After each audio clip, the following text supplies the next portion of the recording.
সবাইকে আজকের পদার্থবিজ্ঞান ক্লাসের স্বাগতম। কেমন আছো তোমরা সবাই?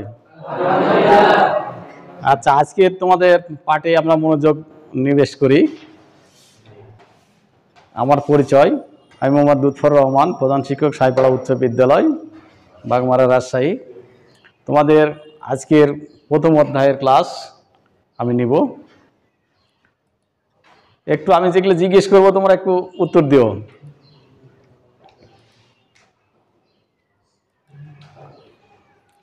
একটা গোলাকার বস্তুর আর লাগানো দেখতে পাচ্ছি, তাই না? একে কি বলে জানো? বব। এর নাম হলো বব। আর একটা চতুর্কোণা বস্তু, ঘন বস্তু, হ্যাঁ না? আর একটা বস্তু দেখা যাচ্ছে, এটা একটা সিলিন্ডার। এই জিনিসের আমরা পরিমাপ করবো, আর আয়তন, কারো ক্ষেত্রফল, এই সকল আমরা যদি নির্ণয় করতে যাই তাহলে আমাদের একটা কি দরকার? এটা একটা সিলিন্ডার, এটা আর একটা সিলিন্ডার। এই সিলিন্ডারগুলিকে আমরা পরিমাপ করব, বা সিলিন্ডার বা দণ্ড আর কি। পরিমাপ করতে গেলে দৈর্ঘ্য পরিমাপ করব, কি দরকার? স্কেল দরকার, তাই না? আচ্ছা, স্কেল দরকার। আমরা দৈর্ঘ্য পরিমাপ করতে গেছি, প্রতিটা দৈর্ঘ্য কি আমরা স্কেলের মাধ্যমে সঠিক পরিমাপ করতে পারবো? সঠিক করতে পারবো না। দেখো, এই একটা সিলিন্ডার আমরা মাপ মতো একবারে পেয়েছি। দৈর্ঘ্য কত? দৈর্ঘ্য হলো 5 সেন্টিমিটার। কারণ এই জায়গায় থেকে এখান থেকে শুরু করে এই পর্যন্ত 5-এর সাথে পুরোপুরি মিলে গেছে, তাই না? এই জন্য এটা আমরা বলতে পারছি যে এর দৈর্ঘ্য হলো 5 সেন্টিমিটার। আচ্ছা, আর একটা দৈর্ঘ্য দেখি তো, এটা কেমন? এর দৈর্ঘ্য সঠিকভাবে কি পরিমাপ করা সম্ভব? দেখো, এইখানে হলো 7, এই যে 7.4, এটা 7.5, কিন্তু এই জায়গাটায় এক ঘরের অর্ধেকের মতো চলে গেছে, বা অর্ধেকের কম গেছে। তাহলে এই যে অর্ধেকের কম, যেটা আমরা পরিমাপের কথা সঠিকভাবে বলতে পারছি না, সেটা আমরা কোথায় থেকে পাবো? যে যন্ত্রের সাহায্যে সঠিক স্কেল বা সঠিক পরিমাপ করা যায় তার নাম কি? Vernier scale. সেটা হলো ভার্নিয়ার স্কেল। তাহলে আজকে তোমাদের পাঠ হবে ভার্নিয়ার স্কেল। ভার্নিয়ার স্কেল বা স্লাইড, আমরা যে যন্ত্র দিয়ে মাপ করি ভার্নিয়ার স্কেলের সাহায্যে, সেটাই সেই যন্ত্রের নাম কি? Slide callipers. আমরা আজকে আমাদের পাঠের শিরোনাম হলো স্লাইড ক্যালিপাস। আমরা এই পাঠে কি শিখব? স্লাইড ক্যালিপাসের বিভিন্ন অংশ শনাক্ত করতে পারবো, যান্ত্রিক ত্রুটি এবং ভার্নিয়ার ধ্রুবক নির্ণয় করতে পারবো। স্লাইড ক্যালিপাসের সাহায্যে আমরা দৈর্ঘ্য পরিমাপ করতে পারবো। এই তিনটা আমরা অপশনের মধ্যে আমরা সীমাবদ্ধ। আচ্ছা, আমরা তাহলে দেখি কেমন শিখতে পারি। এটা একটা, আমরা যে স্লাইড ক্যালিপাস যে যন্ত্র ব্যবহার করব, সেই যন্ত্রের হলো দুইটা স্কেল যুক্ত থাকে, একটা ভার্নিয়ার স্কেল আর একটা হলো প্রধান স্কেল বা মূল স্কেল। তাহলে আমরা এইটা যেটা দেখাচ্ছি, এটা এই গোটাটাই হলো কি? প্রধান স্কেল বা মূল স্কেল। বোঝা গেছে? তাহলে এই যন্ত্রটার প্রধান স্কেলের সাথে আমরা কি কি থাকতে পারে সেটা আমরা দেখি।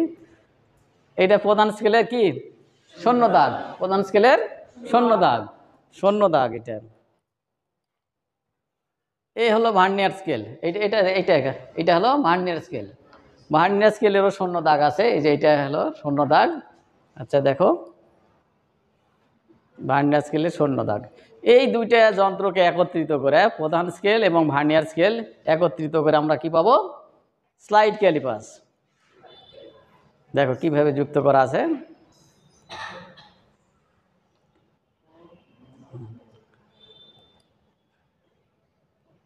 এইভাবে আমরা যন্ত্রটাকে সামনে এবং পিছনে সরাতে পারবো। আমাদের প্রয়োজন মতো যে বস্তুটার দৈর্ঘ্য পরিমাপ করতে হবে, সেই বস্তুটাকে ওই জায়গায় রাখে, এই দুই চোয়ালের মাঝখানে, এখানে এবং এখানে, এই মাঝখানে রাখে আমরা কি করব?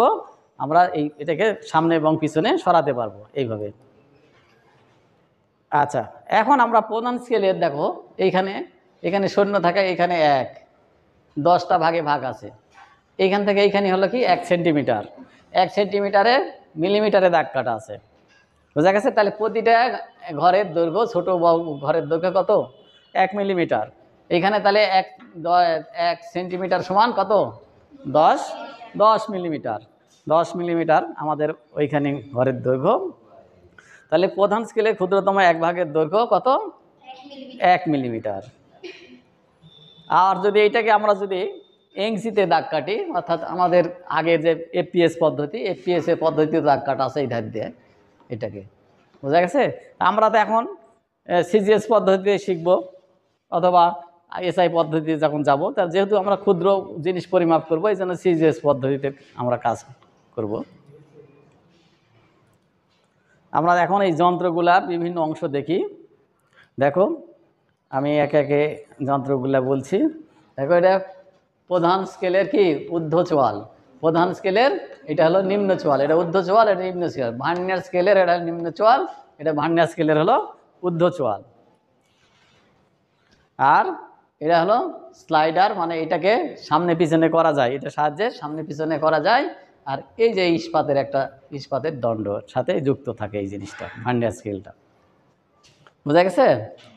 আচ্ছা, তাহলে আমরা যন্ত্রের বিভিন্ন অংশ নাম বলতে পারবো না? হ্যাঁ, নাম বলো তো একজনে, বলো তো তুমি।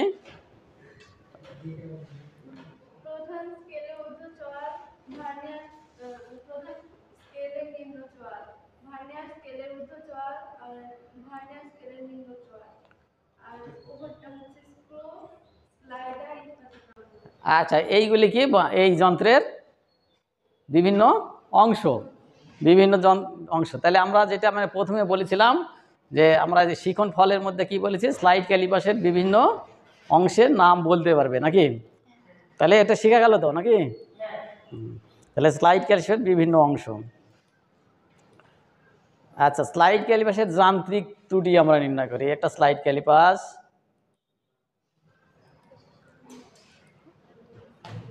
এই যন্ত্রটা যান্ত্রিক ত্রুটি আছে কিনা দেখব। দেখো এই যে দুই চোয়াল যখন আমরা মিলিয়ে দিলাম, এই শূন্য দাগের সাথে এই শূন্য দাগ যদি মিলে যায় এর, তাহলে এই যন্ত্রের কোনো যান্ত্রিক ত্রুটি নাই। বোঝা গেছে? আর যদি না মিলে তাহলে যান্ত্রিক ত্রুটি থাকবে। তাহলে এই যন্ত্রটা যান্ত্রিক ত্রুটি মুক্ত। ক্লিয়ার হয়েছ? এরপরে দেখো এই একটা আবার আমরা লিখলাম, এই যন্ত্র দেখো এইখানে এর শূন্য দাগের সাথে এই যে শূন্য দাগ এর এই দাগের সাথে সরাসরি কিন্তু মিলেনি। বোঝা গেছে? তার মানে এইদিকে বাকি আছে, ওইখানে যা সম্পূর্ণ পূরণ হয়নি। তাহলে স্লাইড ক্যালিপাসের যান্ত্রিক ত্রুটি রয়েছে যা ধনাত্মক যান্ত্রিক ত্রুটি। এইরকম যদি হয় তাহলে এই ত্রুটিটা কি ধনাত্মক। মনে থাকবে তো? যন্ত্র তাহলে আমরা যন্ত্র হাতে যখন পরীক্ষা করব তখন যন্ত্র হাতে নিয়ে দুই চোয়াল আগে মিলিয়ে নেব, মিলিয়ে নিয়ে দেখব যে এটার কি যান্ত্রিক ত্রুটি আছে কিনা নাকি। আচ্ছা, এরপরে আরেকটা যন্ত্র দেখো, আমরা আরেকটা যন্ত্র হাতে নিলাম। এই যন্ত্র দেখো এর আবার কি হয়ে পার হয়ে চলে গেছে, এই জিরো দাগ কি হয়ে গেছে, পার হয়ে গেছে। তাহলে এই ধরনের যান্ত্রিক স্লাইড ক্যালিপাসের যান্ত্রিক ত্রুটিটা হলো যা ঋণাত্মক যান্ত্রিক ত্রুটি। তাহলে এই ধরনের ত্রুটিকে বলবো আমরা ঋণাত্মক যান্ত্রিক ত্রুটি। ক্লিয়ার হয়েছ? আচ্ছা, এইবার আমরা ভার্নিয়ার ধ্রুবক নির্ণয় করব। এই যন্ত্রটার আমরা যখন সম্পূর্ণ দৈর্ঘ্য পরিমাপ করতে যাব তখন দেখতে পাবে যে এর আমরা ভার্নিয়ার ধ্রুবক নির্ণয় করতে লাগে, সেটা এখন আমরা নির্ণয় করব। এবার দেখো তো আমরা যে যন্ত্রটা নিয়েছি সেই যন্ত্র এর জিরো দাগের সাথে জিরো দাগ মিলে গেছে, তাই না? এটা হলো প্রধান স্কেলের, এটা হলো প্রধান স্কেল, আর এটা হলো ভার্নিয়ার। এক ঘরের দৈর্ঘ্য তো 1 মিলিমিটার না? প্রধান স্কেলের এক ভাগের দৈর্ঘ্য 1 মিলিমিটার। এখন ভার্নিয়ার স্কেলের এটা কয় ঘর, এটা এরকম করে গুনে যাও, কয়টা গণ এইভাবে, কয়টা? এই যে আমি গুনে যাচ্ছি, দেখো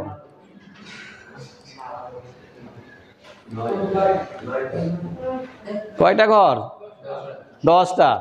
এবার দেখো ভার্নিয়ার স্কেলের কয়টা ঘর, 10টা ঘর। আর প্রধান স্কেলের কয় ঘরের সমান, 9 ঘরের সমান, অর্থাৎ 9 কি 9 মিলিমিটার, তাই না? হলো 9 মিলিমিটার। তাহলে ভার্নিয়ার স্কেলের 10 ঘর সমান 9 মিলিমিটার। ভার্নিয়ার স্কেলের কিন্তু এক ঘরের কোনো দৈর্ঘ্যের একক নাই। তাহলে আমরা এক ঘরের একক দৈর্ঘ্য বের করে নেব। ভার্নিয়ার ধ্রুবক আমরা কাকে বলি জানো কি? ভার্নিয়ার ধ্রুবক। হ্যাঁ, ভার্নিয়ার স্কেলের ধ্রুবকের সংজ্ঞা হলো যে আমরা প্রধান স্কেলের ক্ষুদ্রতম 1 ভাগ এবং ভার্নিয়ার স্কেলের ক্ষুদ্রতম 1 ভাগের দৈর্ঘ্যের যে পার্থক্য, সেই পার্থক্যকে বলা হয় ভার্নিয়ার ধ্রুবক। বোঝা গেছে? সেটা হলো ভার্নিয়ার ধ্রুবক। তাহলে সংজ্ঞা অনুসারে আমাদের হলো প্রধান স্কেলের 1 ভাগের দৈর্ঘ্য হলো 1 মিলিমিটার, আর ভার্নিয়ার স্কেলের 1 ভাগের দৈর্ঘ্য কত জানি না, কারণ এটা আমরা হিসাব করে বের করব। 9 মিলিমিটার সমান হলো 10 ঘর, তাহলে 1 ঘরের দৈর্ঘ্য কত? এই যে ভার্নিয়ার স্কেলের 10 ভাগ সমান এটার হলো প্রধান স্কেলের, এভাবে গুণে আসলে আমরা কয় ঘর পাচ্ছি? ক্ষুদ্রতম 9 ভাগ। তাহলে আমরা এইবার তাহলে প্রধান স্কেলের ক্ষুদ্রতম 1 ভাগের দৈর্ঘ্য কত হবে?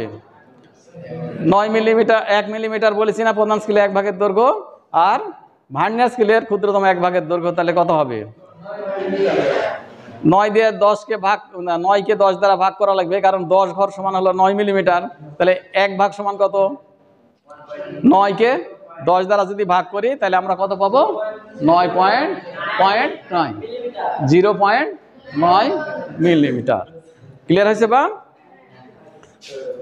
এই যে এখন আমরা পার্থক্য কত হবে তাহলে? এই যে থেকে বিয়োগ করা লাগবে, কার থেকে?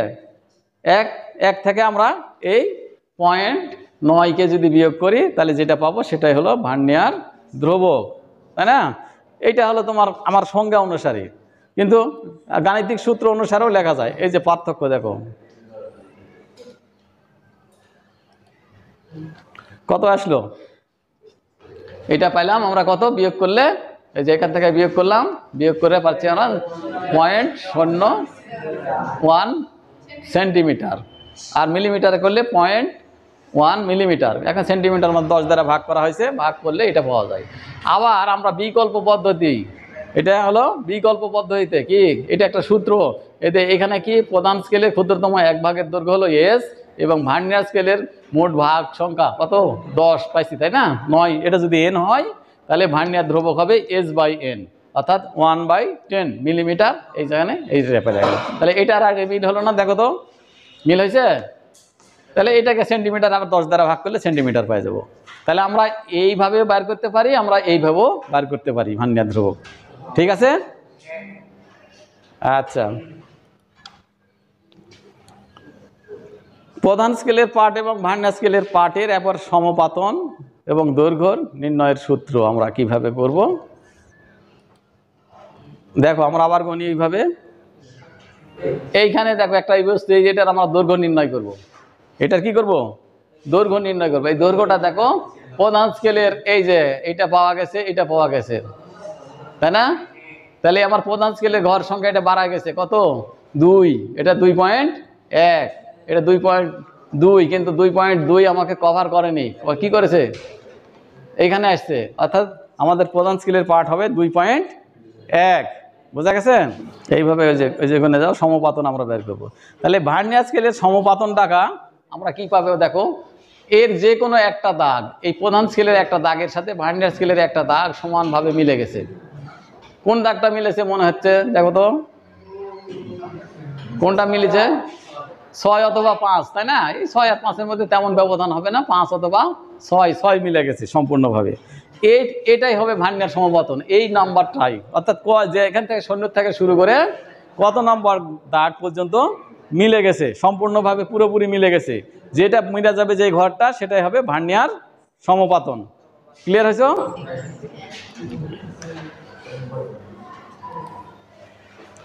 এই যে ভার্নিয়ার প্রধান স্কেলের পার্ট যদি m হয়, তার মানে এখানে কত প্রধান স্কেলের পার্ট দেখাচ্ছে? এটা 2.1, আর ভার্নিয়ার সমপাতন কত?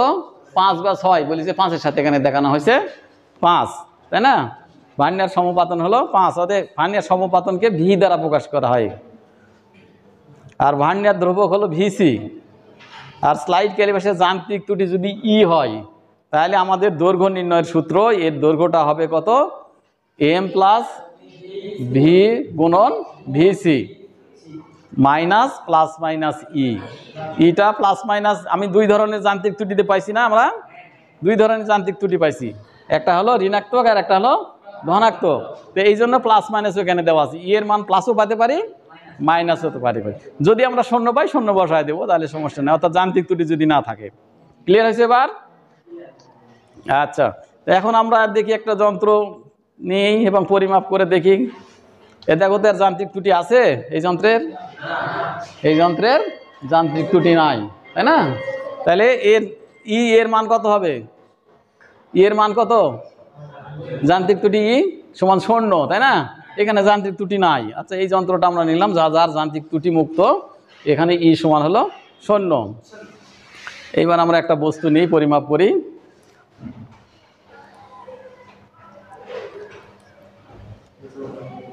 এইভাবে ভিড়াই নেব। নেওয়ার পরে আমরা প্রধান স্কেলের পার্ট নিব, তারপরে ভার্নিয়ার সমপাতন নিব। প্রধান স্কেলের পার্ট কত দেখো তো? এই যে এই বরাবরের ভার্নিয়ার স্কেলের শূন্য দাগ এই বরাবর হয়েছে না? তাহলে এই দাগটা কয় নম্বর দাগ? এই যে এটা যে বাড়ায় গেছে, যেটা সম্পূর্ণ, এই যে 3.1, 3.2, 3.3, 3.4। তাহলে আমার প্রধান স্কেলের পার্ট কত হবে? 3.4। বোঝা গেছে? কিন্তু 3.4 বাড়ানোর পরও আর একটু সামান্য গেছে না? ওই সামান্যটা আসবে ভার্নিয়ার সমপাতন থেকে। আচ্ছা, ভার্নিয়ার সমপাতনটা কত মনে হয় এখন দেখো তো? কোন দাগটা পুরোপুরি মিলে গেছে? কোন দাগটা? এই যে এই দাগটা মনে হচ্ছে নাকি? এবং যন্ত্রটা চোখের সামনে নেবে, যন্ত্রটা একবারে চোখের সামনে নেবে। এখানে কস বা এখানে কস দিলে কিন্তু সঠিক পাওয়া যাবে না। দেখবেন? তাহলে আমরা একবারে সামনে নেব, নিয়ে ভার্নিয়ার সমপাতনটা দেখব। তাহলে ভার্নিয়ার প্রধান স্কেলের পার্ট হলো এম সমান 3.4, ঠিক আছে, সেন্টিমিটার। আর ভার্নিয়ার সমপাতন 2 দাগের সাথে মিলিছে, দেখো এই যে 2 দাগের সাথে। বোঝা গেছে? আর ওই বরাবর আসা লাগবে, কস হয়ে থাকলে দেখা যাবে না। এই যে 2 এর সাথে পুরোপুরি মিলে গেছে, ঠিক আছে। আচ্ছা, এইবার দণ্ডের ছকের সাহায্যে আমরা কিভাবে পরিমাপ করব দেখো। এই ছকটা কিন্তু তোমাদের মনে রাখা লাগবে, প্র্যাকটিক্যাল আছে, এইটাই প্র্যাকটিক্যাল আছে এবং মনে রাখা লাগবে। আচ্ছা, তাহলে আমরা ছক কেমন? পর্যবেক্ষণ সংখ্যা, প্রধান স্কেলের পার্ট, ভার্নিয়ার সমপাতন, ভার্নিয়ার ধ্রুবক, তারপর যান্ত্রিক ত্রুটি, তারপর দণ্ডটির দৈর্ঘ্য, যে সূত্র লিখে দিলাম সেই সূত্র, তারপরে গড়। ক্লিয়ার আছো? দেখো আমার পর্যবেক্ষণ পার্ট, আচ্ছা ভুল যেন না হয়, শুদ্ধভাবে যেন পার্ট নেওয়া যায়, এই জন্য কয়েকবার পার্ট নেব, কমপক্ষে 3 বার নেব। ক্লিয়ার আছো? 3 বার। দেখো প্রতিটা ঘরে আমাদের 1 নম্বর পর্যবেক্ষণ সংখ্যা কত পাইছিলাম? পার্ট আমরা 3.4, সমপাতন কত পাইছিলাম? 2, ভার্নিয়ার ধ্রুবক হলো 0.1, আর যান্ত্রিক ত্রুটি হলো 0। তাহলে এই ক্ষেত্রে আমরা এইটা পাবো সূত্রের সাহায্যে, দৈর্ঘ্য। ক্লিয়ার আছো? আচ্ছা, এরপরে 2 নম্বর পর্যবেক্ষণ সংখ্যা। 2 নম্বরে আমরা এই প্রধান স্কেলের পার্ট ঠিকই থাকবে, এখানে সমপাতনটা 1 ঘর 2 ঘর কম বেশি হতে পারে, সেইভাবে আমরা পাচ্ছি হলো এইটা। 3 নম্বর পর্যবেক্ষণ সংখ্যা।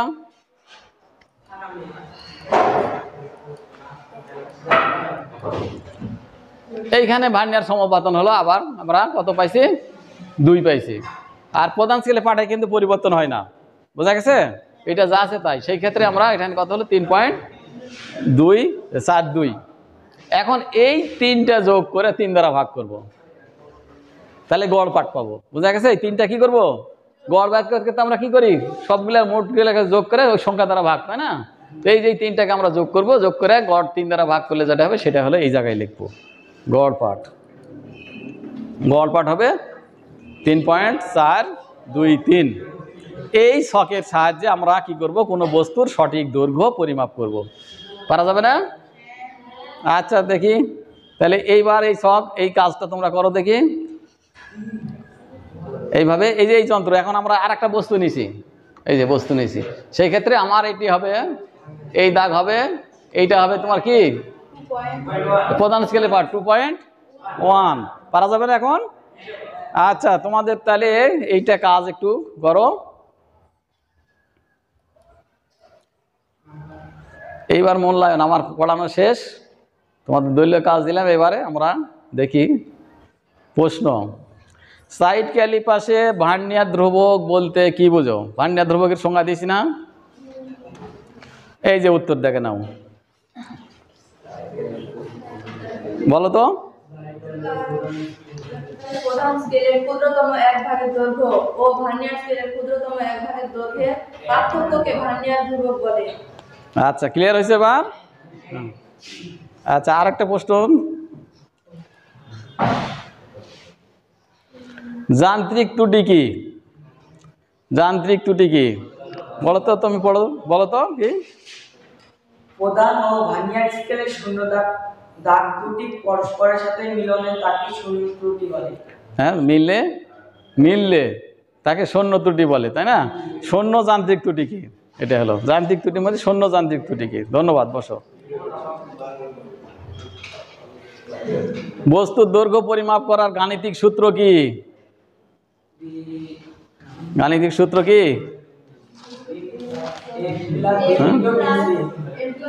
আচ্ছা, এইবার দেখো এখানে আমিও কি বলো। হ্যাঁ,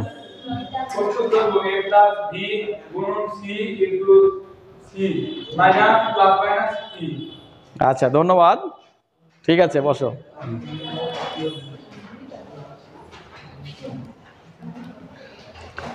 এই যে বাড়ির কাজ আমাদের। আচ্ছা, ধন্যবাদ সবাই আজকের ক্লাসে। ধন্যবাদ সকলকে।